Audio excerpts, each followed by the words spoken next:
تخصیص نہیں کی گئی، اور مختلف ذرائع سے کہا گیا کہ انسان کو تعلیم کی طرف جانا چاہیے، قلم کی طرف جانا چاہیے، سائنس کی طرف جانا چاہیے، لیکن بدقسمتی سے آج کے دور کے انسان اس بات سے بخوبی رکھتا ہے، اور جیسے آپ اور میں بہت اچھی طرح سے جانتے ہیں کہ ہم سائنسی دور میں داخل ہو چکے ہوئے ہیں، ترقی انتہا کو پہنچ چکی ہے، لیکن جتنی ترقی انتہا کو پہنچی ہے اتنا ہی ہمارا اخلاقی زوال ہوا ہے، اسپیشلی ان ممالک کے اندر جو ویسٹ کے اندر ہیں، جنہوں نے ڈیولپمنٹ میں بہت ساری ایسی حدود کراس کر دی کہ عقل انسانی بھی جو ہے حیران ہے، لیکن دوسری طرف ان کے ہاں جس قدر غلاظت اور جس قدر گناہ پائے جاتے ہیں تو ان کا بھی شمار نہیں ہے، وہاں پہ بھی حدود پامال ہو چکی ہیں۔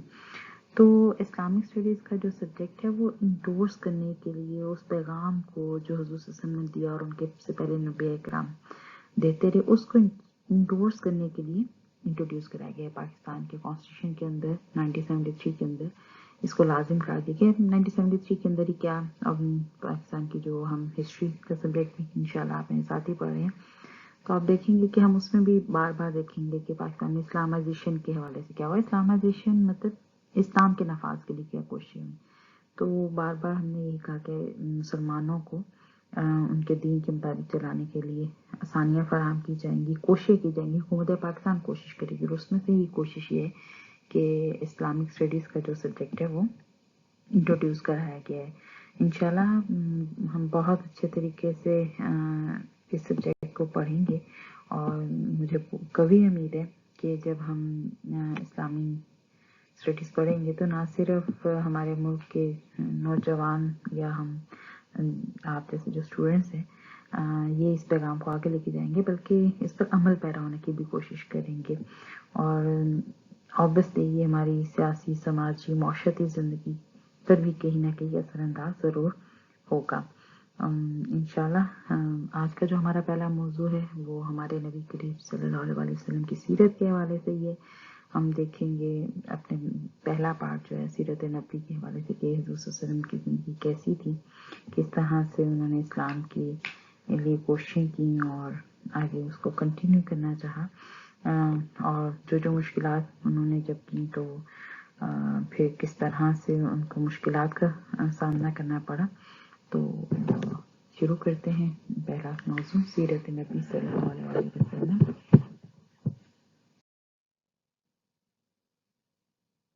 جیسے ابھی میں نے تھوڑا سا تعارف کے اندر بات بتائی کہ جب معاشرے کی تمام جو اکائیاں باطل پر عمل پیرا ہوں، ہمارے ہاں ناجائز امور کے سر انجام دینے میں مختلف قسم کی حدود کو ختم کیا جا رہا ہو، بدکاری عام ہو چکی ہو، کسی کو قتل کرنے کا کوئی درد نہ ہو، کوئی تکلیف نہ ہو، کوئی دکھ نہ ہو، لوگوں نے جنہوں نے محنت کر کے مال کمایا اس کو ڈاکے سے ڈاکو اٹھا کے لے جائیں اور اس کو انجوائے کریں، اور ان پہ کوئی کسی قسم کی قدغن نہ ہو، کوئی سزا نہ ہو، اور اسپیشلی جب برائی کو برائی نہ سمجھا جانا لگے اور ایک دوسرے کے دلوں میں دل و دماغ میں برائی سے نفرت پیدا کرنے کی کوشش کی جا رہی ہوں۔ جو حق بات کہنا چاہتے ہوں، جو حق پہ کھڑے رہنا چاہتے ہوں، جو حق کا ساتھ دینا چاہتے ہوں، ان کے لیے زندگی مشکل ہو جائے تو سب سے کٹھن مرحلہ یہی ہوتا ہے۔ اور ایسے دور میں جب ہر طرف برائی پھیلی ہو، اپنے بیگانے کی پہچان بھول جائے، تو اس وقت دشمنی لینا، دشمنی حق بات کہنا دونوں بہت مشکل ہو جاتے ہیں۔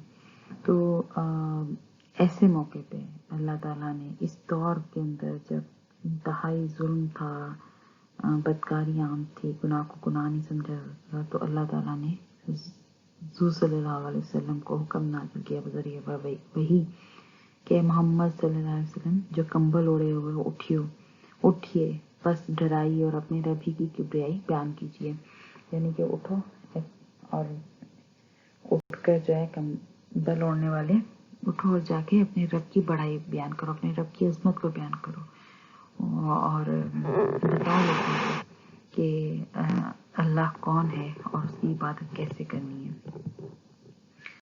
تو جب اس سچویشن کے اندر حضور صلی اللہ علیہ وسلم جو ہے اللہ کا پیغام پھیلانے کے لیے اٹھے اور جہالت میں دھنسے انسانوں کو راہ راست پر لانے کی ذمہ داری آپ پر عائد ہوئی تو توحید الہی کا پرچار کرنا گویا کہ سرکشوں کی کبریائی پر ضرب لگانا ہے۔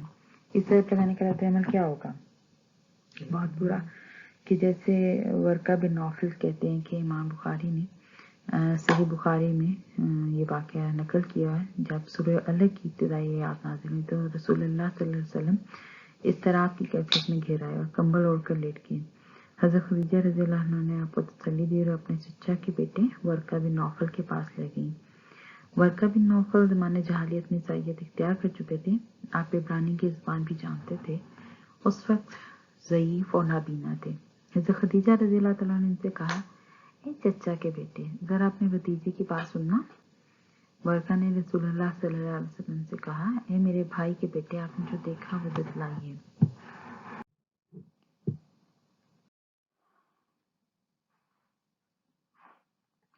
ابتدائی 3 سال تک تو رسول صلی اللہ علیہ وسلم نے دعوت کا سلسلہ خفیہ رکھا، یہاں تک کہ سورہ شورى کی آیت نازل ہوئی اور اس میں اللہ تعالیٰ نے کہا کہ اپنے قریبی رشتہ داروں کو عذاب الہی سے ڈراؤ۔ تو رسول اللہ صلی اللہ علیہ وسلم نے کوہ صفا پہ چڑھ گئے اور بآواز بلند ایک ایک قبیلے کو پکارنے لگے۔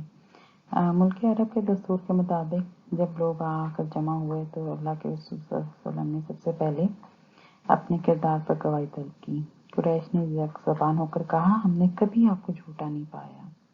یہ جواب سن کر آپ صلی اللہ علیہ وآلہ وسلم نے فرمایا کہ میں تمہیں سخت عذاب سے ڈراتا ہوں، اللہ پر ایمان لاؤ تاکہ عذاب الہی سے بچ جاؤ۔ یہ سنتے ہی قریش پھٹ پڑے۔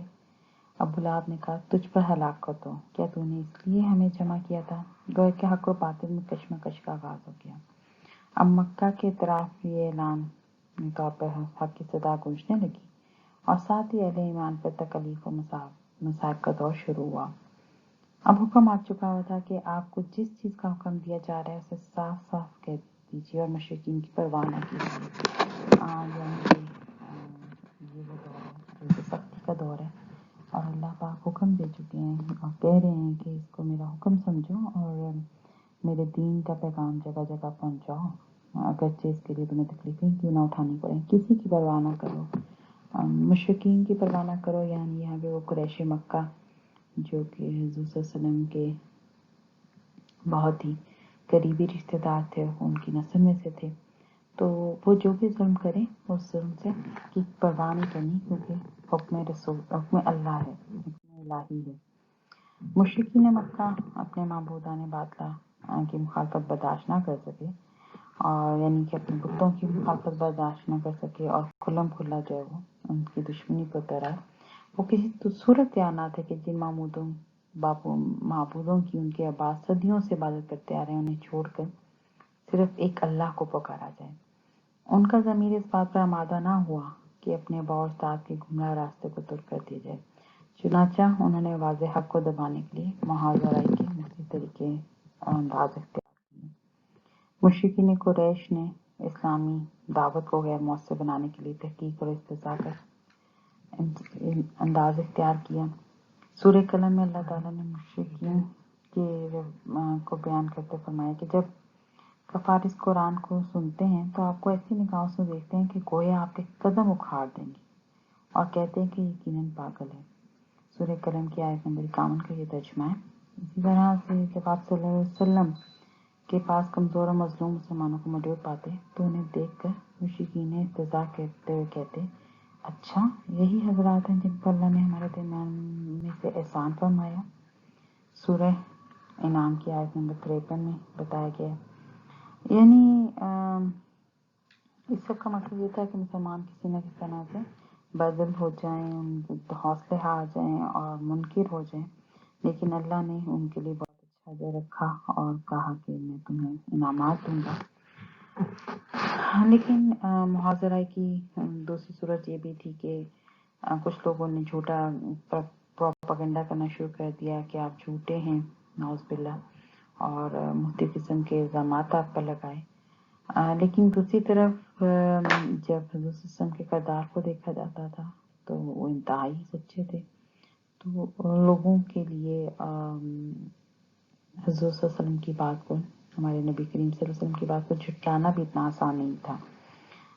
جیسے کہ سورہ فرقان میں کہ محض جھوٹ ہے جسے اس نے گھڑ لیا. کچھ دوسرے لوگوں نے اس کی اعانت کی ہے. یعنی کہ سورہ فرقان میں اللہ تعالیٰ کہہ رہے ہیں کہ یہ لوگوں کا یہ کہنا ہے، مشرکین کا یہ کہنا ہے کہ یہ نبی جھوٹا ہے اور کچھ لوگ اس کی مدد کریں. یہ سب الزامات ہیں اور اس الزامات کو اپنے اللہ کے لیے برداشت کرنا ہے. جب ان ساری چالوں کے باوجود مشرکین ناکام ہوئے تو انہوں نے اب تشدد کرنے کا سوچا، جبر کرنے کا سوچا، اور جو ظلم، جو جبر، جو تکالیف اولین دور کے مسلمانوں نے برداشت کی، ان کو بیان کرنا ناممکن ہے. لیکن کمال ہے کہ دوسری طرف ان کے استقلال میں ذرا سی بھی کمی نہیں آئی. یقین مانیے بارہا سیرت نبی کی کتابیں پڑھیں یا جب کبھی بھی گاہے بگاہے مفتی جگہوں پہ